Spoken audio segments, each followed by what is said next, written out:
bonjour ou bonsoir, tout dépend à quel moment vous écoutez cette méditation. Aujourd'hui, nous allons apprendre le lâcher-prise. Vous est-il déjà arrivé de vous dire que vous pensez trop, que ça serait bien si ce flux incessant d'idées et de réflexions venait enfin à s'apaiser? Eh bien, nous allons nous intéresser à une technique, ou plutôt un état d'esprit, dérivé de l'état de pleine conscience, état auquel on parvient grâce à la méditation. Cet état s'appelle le lâcher-prise. Commencez par vous mettre en position de méditation dans un endroit calme et reposant où vous ne serez pas dérangé. Puis allongé ou assis, vous pouvez commencer à vous centrer, à vous enraciner. Par le souffle et la respiration profonde, ressentez les énergies circuler librement dans votre corps. Appréciez ce moment. Éveillez chacun de vos sens. Soyez alerte, tout à l'écoute de votre cœur, afin de pouvoir maintenant lâcher prise. L'état de pleine conscience permet de considérer tout événement ou fait d'un point de vue plus objectif, car plus distant, c'est-à-dire que notre jugement n'est plus soumis au joug de nos émotions. Celles-ci ne conditionnent donc plus nos pensées ou nos actes. Le fait de lâcher prise va encore plus loin. Lâcher prise, c'est devenir en quelque sorte spectateur, accueillir simplement l'émotion, vivre la joie de l'instant, être totalement disponible pour la joie et la découverte, car notre esprit n'est plus saturé par nos pensées, par le fait de sans cesse prévoir, calculer, juger, recalculer et analyser sans cesse. En fait, il faut simplement accepter la réalité de l'état présent, en état intérieur de non-résistance. Vous avez certainement déjà entendu ce dicton asiatique qui recommande d'être tel le roseau qui plie mais ne rompt pas. Ce concept fondamental, même s'il peut vous paraître cliché, car réutilisé à tort et à travers, fonctionne aussi bien pour une seule personne que pour un grand ensemble de gens. Cette doctrine vous permet donc d'être bien plus sûr,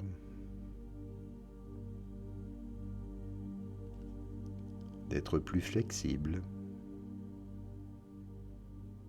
et de ne pas perdre l'énergie en étant dans l'opposition ou le refus. Cela ne signifie pas non plus devenir passif ou vous empêcher d'agir, simplement se méfier de ses impulsions et préjugés. Mieux encore, à travers le lâcher-prise, la paix intérieure émerge du plus profond de vous-même. Alors bien sûr, vous vous dites, arrêtez de penser, c'est très beau, mais ça n'est pas possible. Et vous avez raison. il faut opérer tout d'abord un tri, faire une sélection. Pour aller plus en détail sur le fonctionnement du processus, prenons un exemple qui explique comment distinguer les pensées primaires des pensées secondaires. La pensée primaire est toute sensation ressentie à travers les 5 sens. Celle-ci se produit puis disparaît rapidement lorsque vous ressentez un picotement, une irritation par exemple. Ici, si la fenêtre est ouverte et vous ressentez de l'air frais entrer, vous le ressentez tout simplement. Dans la pensée secondaire, toute l'interprétation mentale qui va découler de cette sensation, une fois l'air frais constaté, au lieu d'en rester là, notre esprit va créer un scénario de toutes pièces. Tiens, c'est sans doute une telle qui a oublié de fermer la fenêtre. Dès qu'il va rentrer, je lui en ferai la remarque, car je lui avais bien dit de faire attention, de ne pas laisser cette fenêtre ouverte.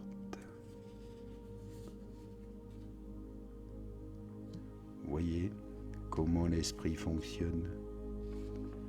Si vous arrivez à juste noter ce phénomène sans le subir, tout en poursuivant ce que vous avez à faire, celui-ci s'estompera jusqu'à même disparaître.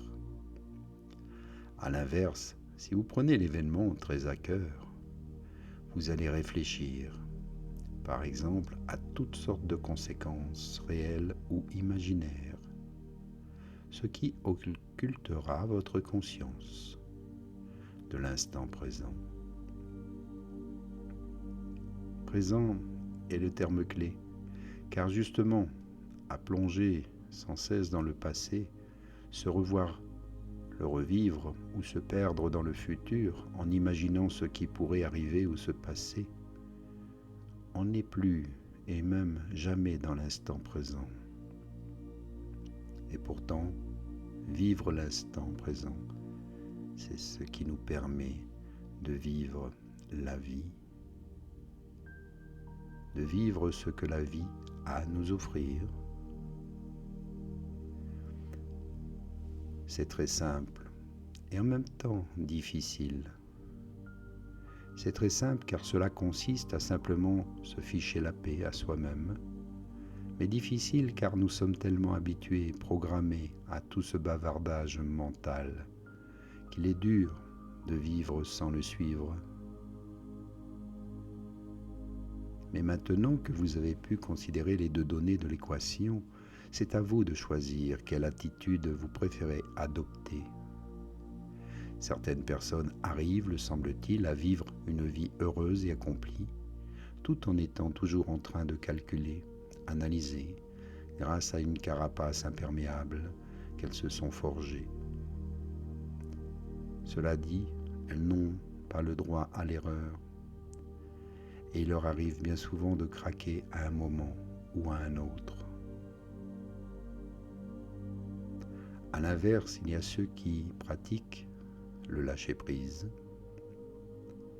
C'est un exercice de tous les instants, pas une solution miracle, mais cela permet au moins de ne jamais se noyer ni de perdre pied, ce qui n'est déjà pas si mal, voyez-vous.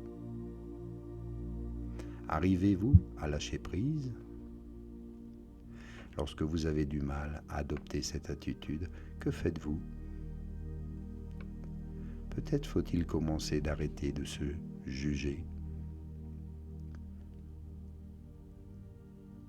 Arrêter de se juger, ça sonne un peu comme « j'arrête de respirer ». Tellement nous vivons dans une culture où l'on se juge comme on respire du matin au soir. Alors ne plus juger, est-ce vraiment possible? Je peux affirmer pour ma part que je ne me juge plus du tout aujourd'hui. Puis-je par conséquent vous assurer que vous aussi allez parvenir à complètement extirper tout jugement toxique de votre vie? L'honnêteté et la sagesse me forcent à donner ici une réponse plus nuancée qu'un simple oui catégorique. Oui, je jouis aujourd'hui d'une qualité de vie intérieure et extérieure qui n'a plus rien à voir avec celle qui était il y a quelques années. Les jugements ont globalement cédé la place à la gratitude, à l'appréciation, à la compréhension, à l'amour et au pardon. Puis-je pour autant dire que je suis en permanence dans cet état, que le juge intérieur a définitivement disparu de ma vie? Ce serait bien présomptueux. Le juge est encore là parfois. Mais même s'il n'a pas totalement disparu, sa capacité à me miner par ses jugements, son attitude, son aptitude à prendre le dessus et à contrôler ma vie ont fondu comme neige au soleil. Il continue parfois de radoter, comme les deux vieux sur un banc d'un parc. Mais je n'adhère plus à ce qu'il me dit. Je ne le crois plus, car il n'est plus maître à bord. Enfin, presque plus. Et du coup, le changement intérieur est considérable. De même que le courage n'est pas l'absence de peur, mais la capacité à la surmonter, à ne pas y succomber. L'étape décisive à laquelle je peux vous assurer de pouvoir parvenir, si vous vous lancez dans cette aventure, alors vous ne succomberez plus à vos jugements toxiques. Votre juge intérieur aura perdu son trône pour ne conserver qu'un rôle d'arrière-plan, de plus en plus anecdotique. Passé ce premier cap-là, vous vivrez dans un état de conscience extrêmement différent de celui qui est encore la norme aujourd'hui. Vous serez en paix avec vous-même tel que vous êtes. Vous aimerez la personne que vous êtes, au lieu de la juger. Et par effet miroir, vos jugements envers les autres seront eux aussi remplacés par de l'amour, de la compassion et de la compréhension. Car vous saurez pardonner.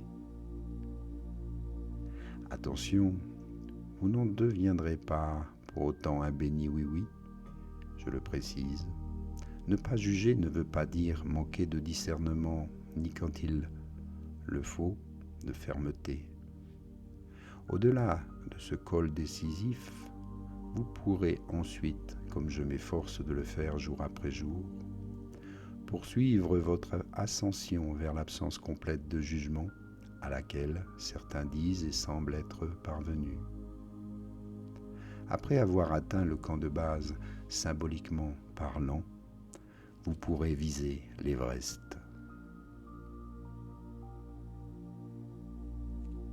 Vous pouvez aussi lire des livres, vous intéresser à la connaissance et au partage d'auteurs comme Rosette Poletti ou Barbara Dobbs, Olivier Clerc, qui ont écrit des livres aussi comme Don Miguel Ruiz sur les 4 accords toltèques et le don du pardon. Ainsi, vous devez vivre ce que vous dites. Dans tous les domaines, on trouve normal de faire du tri, du classement, d'identifier clairement les choses pour savoir où les trouver et comment les utiliser. Mais a-t-on appris à identifier les différentes dimensions dont nous sommes constitués et à classer dans les casiers ce que nous vivons ou recevons à l'intérieur de nous? Mettre de l'ordre en soi, c'est y voir plus clair en nous et chez les autres. C'est mieux gérer nos relations et la masse d'informations qui nous parviennent chaque jour. C'est sortir de notre bulle mentale pour prendre appui dans le réel. C'est retrouver une plus grande liberté dans la tête et le cœur, et ainsi vivre plus sereinement. Prenez-en conscience ici et maintenant. Appréciez cet instant, ce moment. Inspirez, expirez. Lâchez totalement prise et faites-vous confiance. Tout doucement, commencez à réveiller votre corps en bougeant les doigts des mains, bougez les orteils et la tête. Un petit bâillement, un étirement pour revenir ici et maintenant.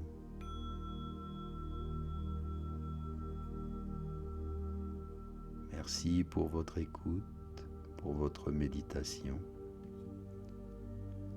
À bientôt et je vous remercie pour tous vos soutiens, vos gentils commentaires et vos nombreux pouces bleus sur nos pages. À bientôt.